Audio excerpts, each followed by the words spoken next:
নৌপুলিশের প্রধান কুসুম দেওয়ান সহ বাংলাদেশ পুলিশের ৫ জন অতিরিক্ত আইজিপিকে বাধ্যতামূলক অবসরে পাঠিয়েছে সরকার। অবসরে পাঠানো বাকি ৪ অতিরিক্ত আইজিপি হলেন আবু হাসান মোহাম্মদ তারিক, মোহাম্মদ আব্দুল আলিম মাহমুদ, মোহাম্মদ মাসুদুর রহমান ভূঁইয়া এবং মোহাম্মদ তৌফিক মাহবুব চৌধুরী।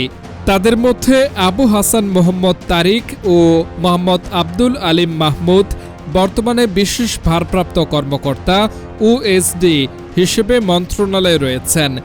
এছাড়া মোহাম্মদ মাসুদুর রহমান ভূঁইয়া পুলিশ সদর দপ্তরে টিআর পদে এবং তৌফিক মাহবুব চৌধুরী রাজশাহীর সারদা পুলিশ একাডেমিতে অতিরিক্ত আইজিপি হিসেবে দায়িত্ব পালন করছেন।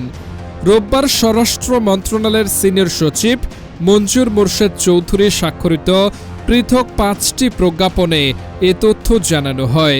প্রজ্ঞাপনে বলা হয়েছে, তারা বিধি অনুযায়ী অবসরজনিত সুবিধাদি পাবেন।